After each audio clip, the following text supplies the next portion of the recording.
अब हम Fermi direct statistics के जो नेक्स्ट एप्लीकेशन है उसको डिस्कस करेंगे, जिसमें आता है white dwarf stars. Okay, white dwarf stars. तो सबसे पहले ये जानना जरूरी है कि वाइट ड्वार्फ स्टार्स क्या होते हैं। ओके, और इसका कैसे यूज़ करेंगे हम फर्मी डायरेक्ट स्टैटिस्टिक्स में। ओके, सो जो वाइट ड्वार्फ स्टार्स होते हैं उनकी प्रॉपर्टी लिख देते हैं यहाँ पर। सबसे पहले होता है कि उनकी हाई डेंसिटी होती है compare to all stars, density high होती है। ओके, सेकंड आता है उनकी जो ब्राइटनेस है वो आपकी लो होती है। ओके, हाई डेंसिटी होती है, लो ब्राइटनेस होती है। नेक्स्ट आता है साइज के बारे में। साइज ड्वार्फ्स हैं, इट मीन्स साइज स्मॉल होता है।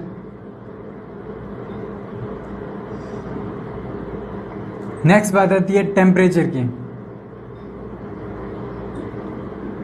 हाई टेम्परेचर होता है। ओके, फिफ्थ प्रॉपर्टी आती है आपकी thermonuclear reactions are slow reactions होती हैं इसके अंदर। और क्या प्रॉपर्टी है, और प्रेशर हाई होगा।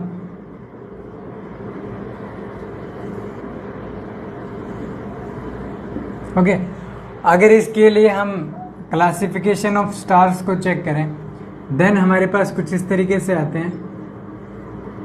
40,000 पर फिर 30, टेम्परेचर डिक्रीज होता जा रहा है इधर 20, यहाँ पर मैं 5000 लिख देता हूँ, 2500। ओके, इस तरीके से टेम्परेचर है। ओके, यहाँ पर ल्यूमिनोसिटी होता है कि कितना उसका ब्राइटनेस है। एक तरीके से ब्राइटनेस समझ सकते हो, बिकॉज ये जो टॉपिक है ये वैसे समझने के लिए तो आपका एस्ट्रोफिजिक्स में आता है। ओके, ल्यूमिनोसिटी वगैरह वहीं आता है। क्लासिफिकेशन ऑफ स्टार्स, ओके, जो स्टार का क्लासिफिकेशन होता है ना,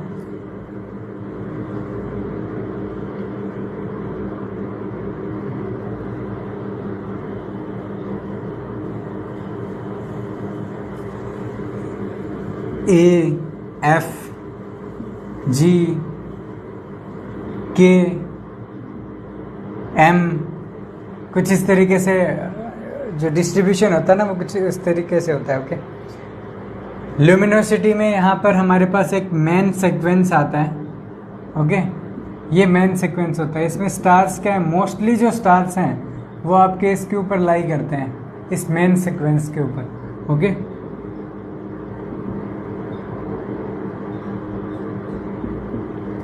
इसके बाद आता है कि टेम्परेचर ज़्यादा है बट ल्यूमिनोसिटी कम है। ऐसा कौन सा केस होता है, ये केस है ना। इसमें ब्राइटनेस आपका कम है बट टेम्परेचर हाई है। इट मीन्स यहाँ पर आपके वाइट ड्वार्फ्स होते हैं।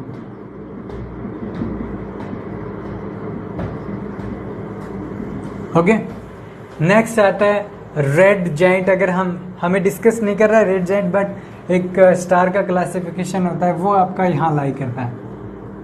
ये होता है आपकी red Giants. Okay, red Giants में क्या होता है, टेम्परेचर तो आपका लो है बट ल्यूमिनोसिटी ज़्यादा है उनके साइज की वजह से, और थर्मोन्यूक्लियर जो रिएक्शन है वो फास्ट होती है compare to white dwarfs. But हमें सिर्फ ज़्यादा इसमें डीपली नहीं जाना, बट सिर्फ क्लासिफिकेशन देखना था कि वाइट ड्वार्फ स्टार्स क्या होते हैं, रेड जाइंट्स क्या होते हैं। ओके, अब हम अपने सिस्टम की तरफ मूव करते हैं। अब ऐसा सिस्टम है जिसमें हाई टेम्परेचर है, हाई ब्राइटनेस है। ओके, थर्मोन्यूक्लियर रिएक्शन चलो इसका तो यूज़ नहीं है, स्मॉल साइज है, हाई प्रेशर है। सो हमें पता है कि हाई टेम्परेचर की वजह से जो बिकॉज वाइट डॉर्फ स्टार्स आपके हीलियम से बने होते हैं। एक इसका प्रॉपर्टी और होता है कि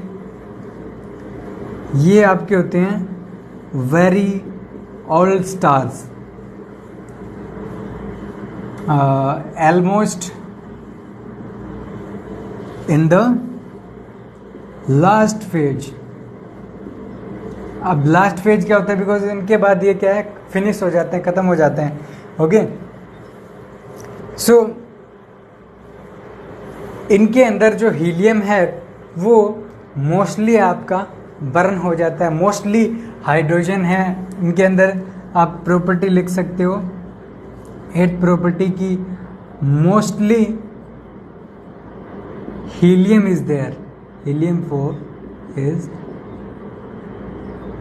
देयर। ओके, बिकॉज जो हाइड्रोजन है वो आपका, हमको पता है कि थर्मोन्यूक्लियर रिएक्शन से हाइड्रोजन आपका हीलियम में चेंज हो जाता है, जिसकी वजह से इसके अंदर लास्ट फेज में मोस्टली आपका हीलियम मिलता है।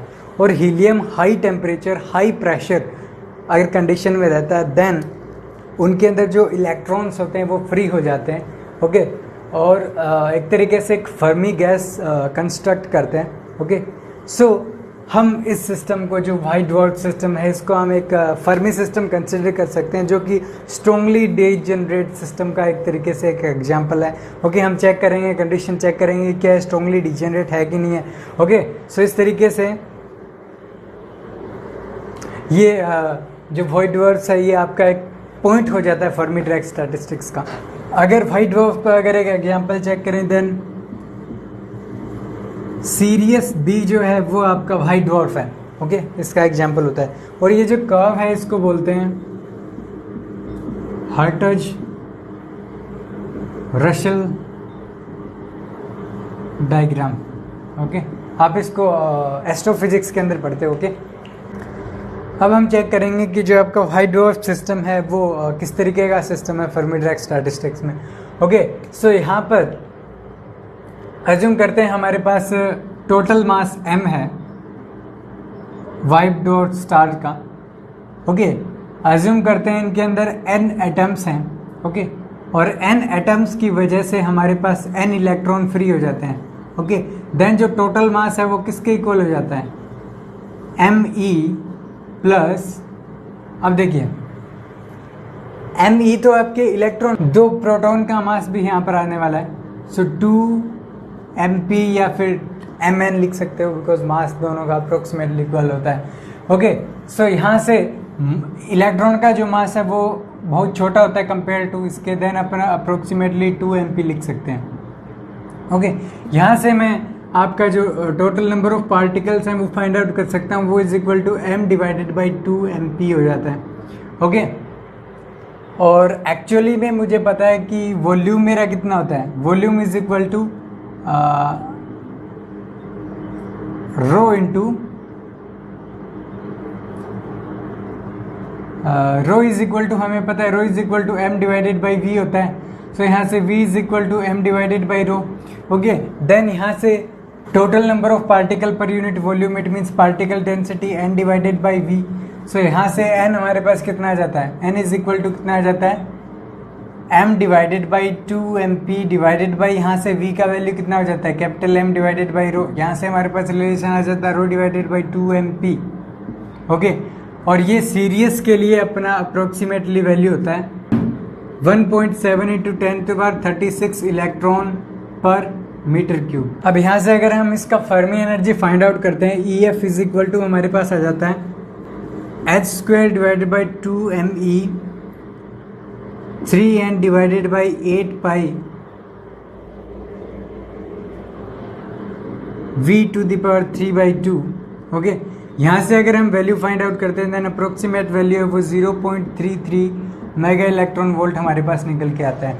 ओके, और अगर हम फाइंड आउट करें इलेक्ट्रॉन का जो रेस्ट मास एनर्जी है MEc², इसका अप्रोक्सीमेट वैल्यू होता है 0.5 mega electron volt. It means ये दोनों वैल्यू अप्रोक्सीमेटली इक्वल है।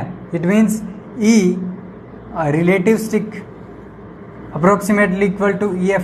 इट मीन्स क्या हो गया कि यहाँ से कंक्लूजन निकला, फर्स्ट कंक्लूजन है कि रिलेटिव स्टिक रिलेटिविस्टिक आपका सिस्टम है। ओके, बिकॉज ये एनर्जी जो है रेस्ट मास एनर्जी कंपेरेबल है आपकी फर्मी एनर्जी के। अगर हम यहाँ से टेम्परेचर फाइंड आउट करते हैं, देन जो टेम्परेचर का वैल्यू है टी एफ वो इज अप्रोक्सीमेटली इक्वल होता है 3.8 into 10⁹ kelvin.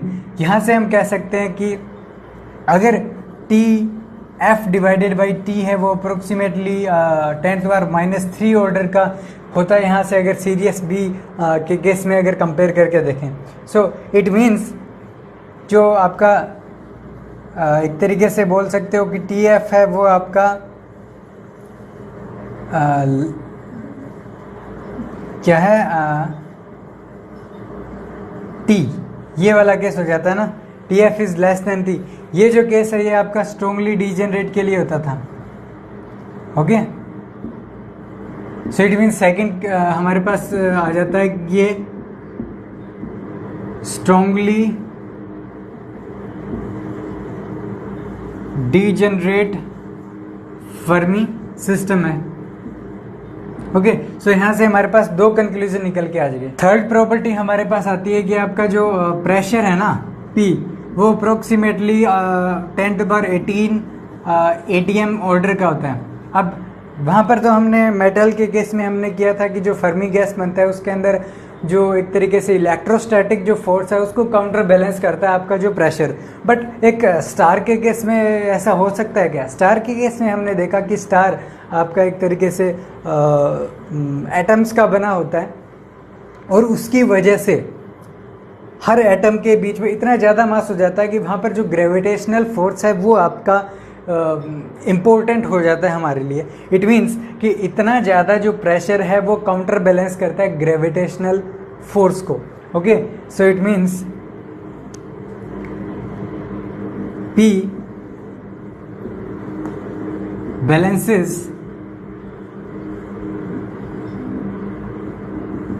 Gravitational force. Okay, so हमारे पास थर्ड पॉइंट आता है। अब हमें ये सिस्टम को एक तरीके से सोल्व करना पड़ेगा कि हाँ क्या क्या चीज़ें हम इसमें से फाइंड आउट कर सकते हैं। Okay, pressure, number of particle और जो भी चीज़ें थी, एनर्जी वगैरह, सो वो हमें इसके लिए फाइंड आउट करनी है। उसके लिए हमें कुछ अजम्पशंस अज्यूम करके चलने पड़ेंगे। इसमें फर्स्ट अजम्पशन आता कि जो आपका फर्मी गैस है वो आपकी यूनिफॉर्मली डिस्ट्रीब्यूटेड होनी चाहिए। सेकंड आता है आपका जो डायनेमिक्स है, जो हम डायनेमिक्स लेके चल रहे हैं वो आपका ओनली होना चाहिए इलेक्ट्रॉन के लिए, नॉट न्यूक्लियस। ओके, सो यहाँ से एक तरीके से दो हमारे पास अजम्पशंस आते हैं, इनकी हेल्प से हम अब हमारे सिस्टम को कंसिडर करेंगे और वहाँ पर एनर्जी वगैरह फाइंड आउट करेंगे। स्ट्रॉन्गली डिजेनरेट स्टेट के लिए हमारे पास जो नंबर ऑफ पार्टिकल अगर अज्यूम कीजिए n है, उनका जो वैल्यू है n इज इक्वल टू कितना आ जाता है 8πv डिवाइडेड बाई 3h³। यहाँ पर आ जाता है 2me EF to the power 3/2। Okay, हमें पता है कि जो आपका मोमेंटम होता है फर्मी मोमेंटम वो is equal to 2me EF इसका अंडर रूट होता है। यहाँ से हम क्या कह सकते हैं कि n is equal to 8πv divide by 3h³। यहाँ से ये वैल्यू कितनी हो जाती है pf³। सो यहाँ से हम pf in terms of n find out कर सकते हैं। Then pf is equal to यहाँ से कितना आ जाता है 3h³ into n divided by आपका हो जाता है 8πv, इसका पावर हो जाता है 1 divided by 3। Okay, 1 divided by 3 करूँगा, then pf is equal to यहाँ से h, एक ये h जो है ये आपका बाहर आ जाता है। ओके, अब हमारे पास स्ट्रॉन्गली डिजेनरेट स्टेट के लिए जो एनर्जी है, ग्राउंड स्टेट एनर्जी अगर आप फाइंड आउट करना चाहो, then E node is equal to आपका कितना आ जाता है 0 to infinity E. Okay, E के बाद आपका आ जाता है कि क्या डेंसिटी ऑफ स्टेट्स आएगा। ओके, देन इसके लिए हम सबसे पहले आगे जो कांस्टेंट क्वांटिटीज थी उनको लिख देते हैं 2v divided by H cube, integral आपका 0 टू इन्फिनिटी, यहाँ पे आपका ई आ जाता है। देन मोमेंट वी हमने बाहर ले लिया, इट मीन्स मोमेंटम स्पेस के अंदर पी का जो इंटीग्रल है उसको हम पी स्क्वायर 4 पाई पी स्क्वायर डी पी से रिप्रेजेंट कर सकते हैं। ओके, और हमें पता है कि जो आपका रिलेटिविस्टिक ये केस जो है हमने देखा था रिलेटिविस्टिक भी है। देन जो आपका एनर्जी है रिलेटिविस्टिक केस के लिए वो इज इक्वल टू हो जाता है P square C square plus M E square C to the power 4। Okay, so यहाँ से अगर हम अब यहाँ से देखिए ई इतना हो जाता है। ओके, ये इसका ई का स्क्वायर है, देन यहाँ पर अपने पास रूट भी होता है। ओके, अब यहाँ से देखिए M E square C square अगर मैं कॉमन ले लेता हूँ, सी टू द पावर 4 अगर कॉमन ले लेता हूँ, then M E C square. Okay, then under root of यहाँ पर कितना बचा है, यहाँ पर P square divided by M C इसका स्क्वायर प्लस 1। ओके, कुछ इस तरीके से लिख सकते हैं एनर्जी को। सो एनर्जी की वैल्यू हम यहाँ पर पुट करते हैं, हमारे पास क्या मिलता है देखिए, E इज इक्वल टू हमारे पास आ जाता है 2v की जगह अब यहाँ से क्या कांस्टेंट क्वांटिटी, यहाँ से 4 pi into 8 pi. Okay, then आ जाता है 8 pi M E C square. Okay, divided by H cube, यहाँ से इंटीग्रल आता है 0 टू इन्फिनिटी, ई का वैल्यू पुट करते हैं, हमारे पास क्या आ जाता है P divided by M C का स्क्वायर प्लस 1 इसका अंडर रूट। ओके, और यहाँ से P square D P.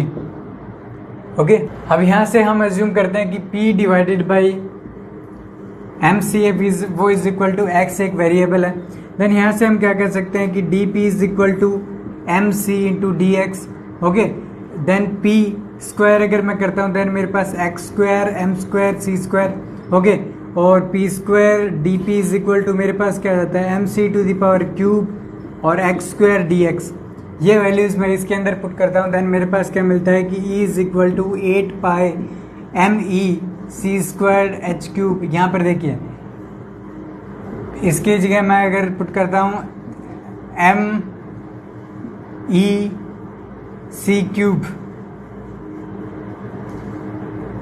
It means M E C cube, it means N आपका 4 हो जाता है और यहाँ पर स्क्वायर था स्क्वायर और यहाँ पर 5। ओके, और ये इंटीग्रल आपका हो जाता है 0 टू इन्फिनिटी, तो जा नहीं सकता, इट मीन्स पी एफ तक जाएगा ना, मैक्सिमम वैल्यू पी एफ है, बट यहाँ पर हमने चेंज ऑफ वेरिएबल कर दिया, इट मीन्स ये वैल्यू आपकी एक्स तक जाएगी, जो कि एक सैचुरेटेड वैल्यू होती है आपकी एक्स एफ क्वांटिटी की इन फर्मी डायरेक्ट स्टैटिस्टिक्स। ओके, जैसे कि आपका फर्मी एनर्जी होता है उसी तरीके से। ओके, अब हम क्या करते हैं यहाँ पर वैल्यूज पुट करते हैं, ये मेरा एक्स स्क्वायर हो जाता है, तो x square plus 1। Okay, P square इसकी जगह वैल्यू कितनी आ जाती है हमारी एक्स स्क्वायर डी एक्स। सो ये एक तरीके से मेरे पास इंटीग्रल आ जाता है। ओके, और अगर मैं एक्स एफ की वैल्यू फाइंड आउट करना चाहता हूँ then X F is equal to क्या आ जाता है, X F is equal to P F divided by M C, और पी एफ मेरा यहाँ से कितना आ जाता है, P F is equal to ये है ना, P F is equal to इस वैल्यू के अंदर अगर मैं चेक करता हूँ then X F is equal to कितना आ जाता है H divided by M C. Okay, और 3n divided by 8 pi V to the power 1/3। Okay, so ये एक तरीके से एक्सप्रेशन आ जाता है आपका एक्स एफ के लिए। अब हमें ये इंटीग्रल सॉल्व करना होता है कि अगर हमें एनर्जी फाइंड आउट करनी होती है। ओके, अब हम देखते हैं कि यहाँ से अगर हमने एक्स एफ हमने फाइंड आउट कर लिया देन हम रेडियस ऑफ स्टार और जो मास ऑफ स्टार है वो फाइंड आउट कर सकते हैं। कैसे कि हमें पता था कि हमारा जो मास है m इज इक्वल टू क्या होता है 2mp into N. Okay, N यहाँ से फाइंड आउट कर सकते हैं capital M divided by 2mp। Okay, और जो वॉल्यूम है वो इज इक्वल टू कितना होता है 4/3 पाई आर क्यूब। ओके, देन हम क्या कह सकते हैं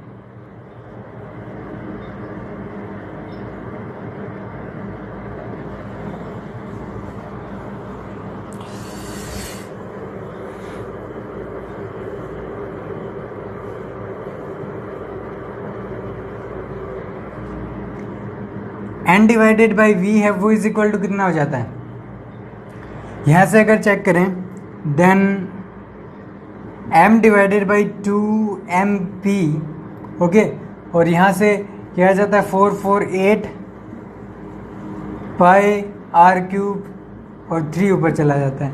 n डिवाइडेड बाई v की वैल्यू अगर xf में पुट करता हूँ देन मेरे पास क्या मिलता है, xf इज इक्वल टू, यहाँ से देखिए h डिवाइडेड बाई m है और 8 से 2 बाहर आ जाता है 2, ओके, पाई पाई पाई स्क्वायर, पाई अपन बाहर निकाल देते हैं, देन और MEC यहाँ पर है ही, ओके, देन अंदर जो बची हुई क्वांटिटी वो क्या रह जाती है 3 कैपिटल M 339 हो गया, पाई ऊपर बिकॉज पाई एक्स्ट्रा यहाँ पर स्क्वायर ही है only, 9m pi divided by, यहाँ से कौन कौन सी क्वांटिटी रह गई, MP R आ गया, ये क्वांटिटी आ गई, उसके अंदर क्या रह गया 8 पाई 8 से 8 और 8 यहाँ पर रह जाता है। सो यहाँ से अगर हम चेक करें देन यहाँ पर 1/3 भी था, okay, then XF is equal to MS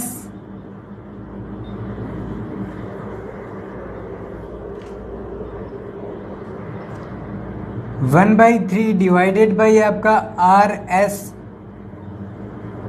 average, कुछ इस तरीके से लिखें, देन आप कंपेयर कर सकते हो दोनों से, जो MS है वो इज इक्वल टू ये वाला क्वांटिटी है, ओके, ये वाला क्वांटिटी आपका हो जाता है, ये जो एक्सप्रेशन है ना ये आपका MS 1/3 के इक्वल है, और जो बाकी बचा हुआ एक्सप्रेशन है वो अपन जैसे 2 पाई RMEC डिवाइडेड बाई H है ना वो इज इक्वल टू अपना RS क्वांटिटी है। ये मैं क्या कह सकता हूँ, ये जो क्वांटिटी है ये 1 डिवाइडेड बाई RS है, ओके, जहाँ पर जो RS है और MS है वो आपके RS तो है आपका स्टार का रेडियस, कितना रेडियस होगा, और MS है वो आपका है मास, स्टार का मास कितना है, ओके, और यहाँ पर जो ये स्मॉल r और स्मॉल m है, स्मॉल m और स्मॉल r जो है वो आपके एटम्स के रेडियस और मास है कि एटम का मास कितना है और रेडियस का मास कितना है, ओके। सो इस तरीके से आप यहाँ से एवरेज मास और एवरेज रेडियस फाइंड आउट कर सकते हो किसी भी स्टार के लिए, ओके। सो हमें यहाँ पर मिला था कि आपका जो RS है वो इज इक्वल टू कितना हो जाता है 2 पाई RMEC डिवाइडेड बाई H, और आपका जो MS 1/3 है वो इज इक्वल टू कितना हो जाता है यहाँ से 9m pi divided by MP 8mp, okay. So ये दो एक्सप्रेशन इंपॉर्टेंट एक्सप्रेशन थे जो हमने यहाँ से फाइंड आउट किए थे, ओके। अब इंटीग्रल आता है कि इंटीग्रल को कैसे सॉल्व करेंगे। ये आपका जो इंटीग्रल है ओनली न्यूमेरिकल मेथड से सॉल्व किया जा सकता है, ओके। अब हम जो डायरेक्ट वैल्यू है कितना वैल्यू आएगा आपका इस इंटीग्रल के लिए different range of x, okay, वो हम देख लेते हैं। बट हमने देखा था कि जो x है वो is equal to p divided by MC होता है। यहाँ से हम क्या कह सकते हैं कि अज्यूम कीजिए कि x को हम 1 लेके चलते हैं अप्रोक्सीमेटली, ओके। मतलब एक तरीके से लिमिट को डिफाइन करने के लिए किस लिमिट के लिए आपका रिलेटिविस्टिक कंडीशन होगा, किसके लिए नॉन रिलेटिविस्टिक कंडीशन होगा, ओके। अगर मैं इसको 1 ले लेता हूँ देन 1 इसका मल्टीप्लाई किया MC और यहाँ पर P है। हमने देखा था कि अगर आपका जो MC है वो ग्रेटर देन P है, ये जो केस है ये होता है आपका non relativistic problem. It means इस केस में क्या हो जाता है आपका x है वो ग्रेटर देन 1 हो जाता है, ओके। और x लेस देन 1 में क्या होता है, देखिए ये केस हो जाता है, इसमें क्या होता है, रिलेटिविस्टिक केस हो जाता है, ओके। सो इसको तो मैं एक बार ऐसे पढ़ देता हूँ। और इस कंडीशन में क्या होता है, रिलेटिविस्टिक केस होता है। सो ओके, हम डायरेक्टली क्या है इसको सोल्व नहीं करेंगे, वैसे न्यूमेरिकल मेथड से जो सॉल्यूशन आता है उसको डायरेक्ट हम लिख देंगे दोनों केसेस के लिए क्या आता है, ओके। सो हमारे पास ये दो सॉल्यूशन आ जाते हैं। पहला आपका रिलेटिविस्टिक के लिए, ओके, यहाँ से 8πm ये जो है fx का वैल्यू हम देख रहे हैं, ओनली जो इंटीग्रल है उसका। रिलेटिविस्टिक केस में आपका इंटीग्रल का न्यूमेरिकल सॉल्यूशन ये हो जाता है 1/3xf³ 1 + 3/10xf²।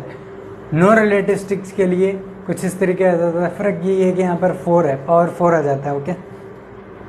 ये प्रेशर के लिए एक्सप्रेशन है आपका कि ये रिलेटिविस्टिक के लिए, नॉन रिलेटिविस्टिक के लिए।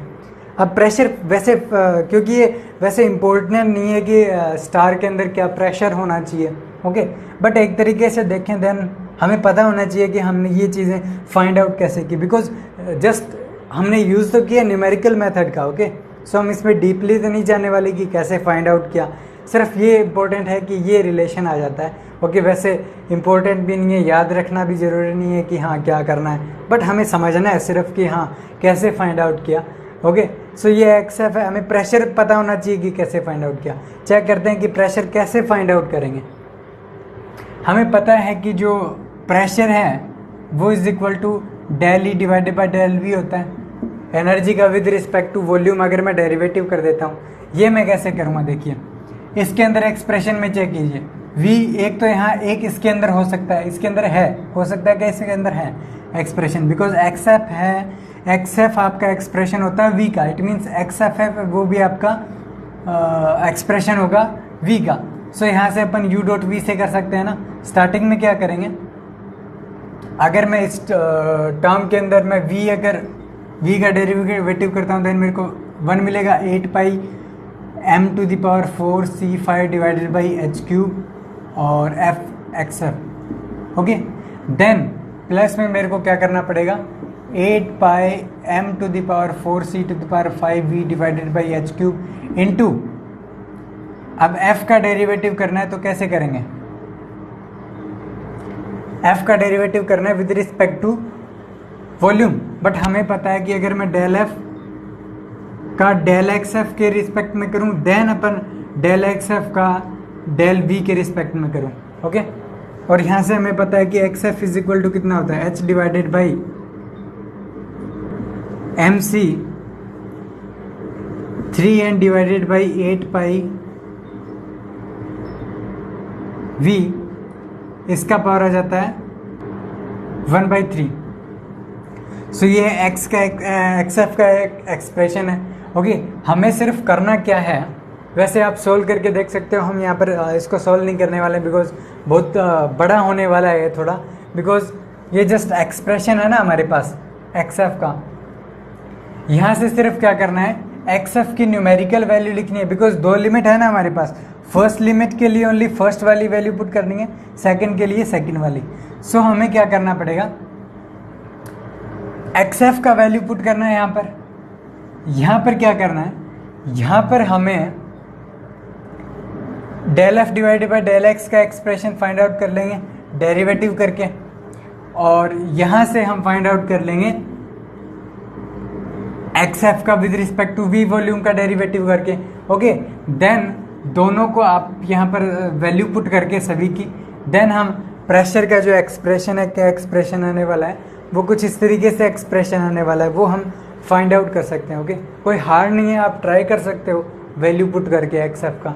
न्यूमेरिकली है तो इसलिए हम इसको यहाँ पर सोल्व नहीं कर रहे हैं, आप सोल्व करके देख सकते हो, कोई प्रॉब्लम वाली बात नहीं है, ओके। सिर्फ यहाँ पर वैल्यूज़ पुट करनी है, डेरिवेटिव करने है, वैल्यू पुट करनी है, आपको ये वैल्यूज़ मिलेगी प्रेशर की। रिलेटिविस्टिक केस में ये वाली वैल्यू, नो रिलेटिविस्टिक केस में ये वाली वैल्यू, ओके। अब हम डिस्कस करते हैं वॉइड्रॉफ्स की एक इम्पोर्टेंट प्रॉपर्टी है जिसके अंदर आता है relation between radius and mass, okay. जो रिलेशन है रेडियस और मास में वॉइड ड्रॉप के लिए वो कुछ इस तरीके से होता है, R is directly proportional to M to the R minus 1/3। इसका मतलब क्या हुआ, इसका फिजिकल सिग्निफिकेंस हुआ कि कोई भी स्टार जैसे जैसे टाइम गुजरता जाता है उसका जो रेडियस है वो कम होगा, बिकॉज वो एनर्जी रिलीज करता रहेगा और उसका जो एक तरीके से जो सोर्स है, एक तरीके से जो मटेरियल है उसका वो कम होता जाएगा। और जैसे जैसे टाइम पास होएगा आपका जो डेंसिटी है, यहाँ से रिलेशन से पता लग रहा है कि जो डेंसिटी है आपके सिस्टम का वो धीरे धीरे बढ़ता जाएगा। ओके, सो यहाँ से एक कॉन्सेप्ट आता है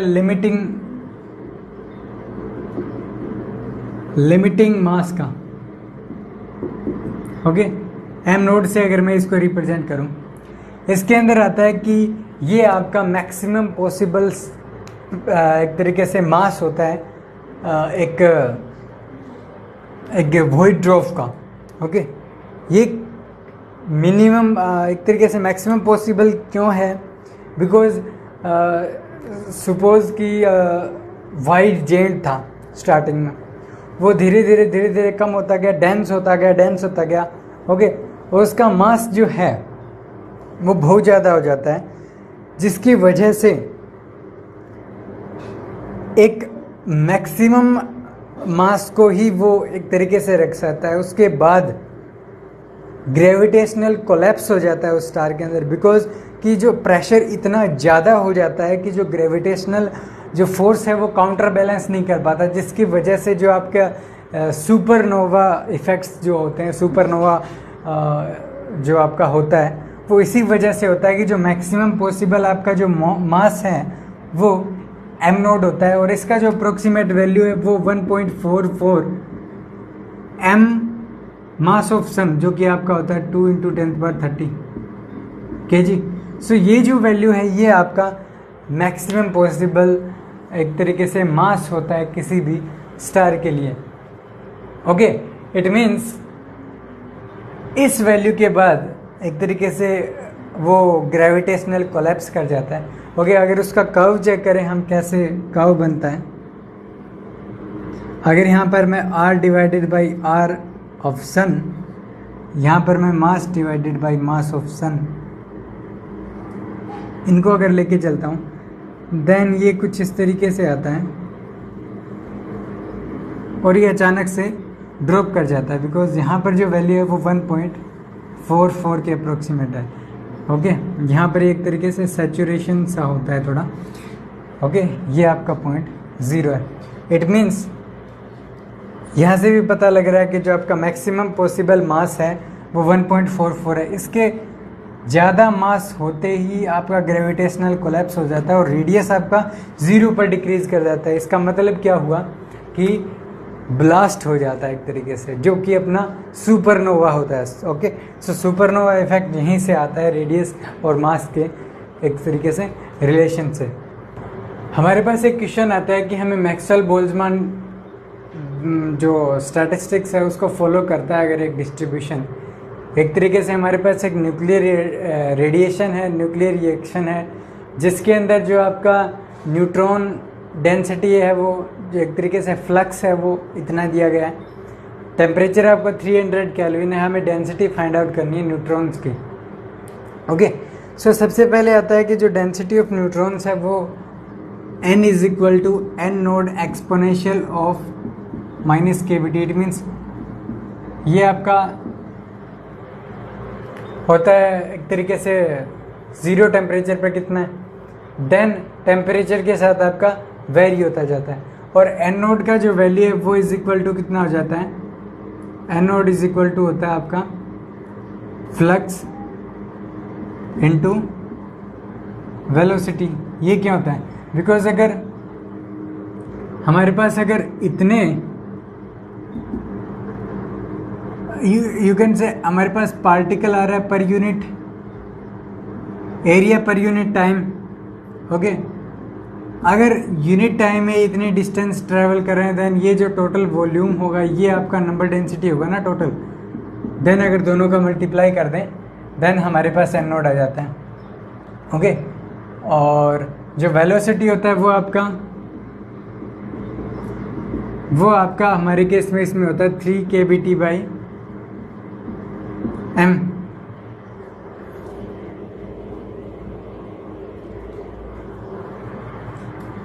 ओके, सो जस्ट आपको फ्लक्स की वैल्यू पुट करनी है, वेलोसिटी की वैल्यू पुट करनी है, m आपका न्यूट्रॉन का मास है।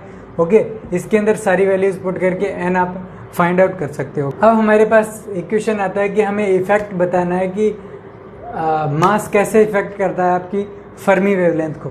ओके, फर्मी एनर्जी हमें पता है EF इज इक्वल टू कितना होता है, h² divide by 8m 3n divided by pi v to the power 2/3। Okay, Fermi momentum is equal to PF is equal to यहाँ से आप कैसे निकालोगे, p² डिवाइडेड बाई 2m होता है, यहाँ से PF इज इक्वल टू कितना हो जाता है, 2m का मल्टीप्लाई किया पहले, m से m cancel out, h² divided by 4। Okay, so h² यहाँ से किया तो h डिवाइडेड बाई 2 और यहाँ से हो जाता है 3n divided by pi v to the power. अब इसका क्या किया था हमने, रूट किया था, तो यहाँ से 1/3। PF को अगर मैं चेक करता हूँ, ये इंडिपेंडेंट है आपके मास से। ओके, अगर हम वेवलेंथ निकालते हैं lambda f is equal to क्या होता है, h/pf, और ये भी क्या होगा, independent of mass. It means क्या है, वेवलेंथ तो आपका डिपेंड नहीं करता, इंडिपेंडेंट रहता है पार्टिकल मास से। इट मीन्स चाहे आपका इलेक्ट्रॉन हो चाहे पॉजिट्रॉन हो, कुछ भी हो।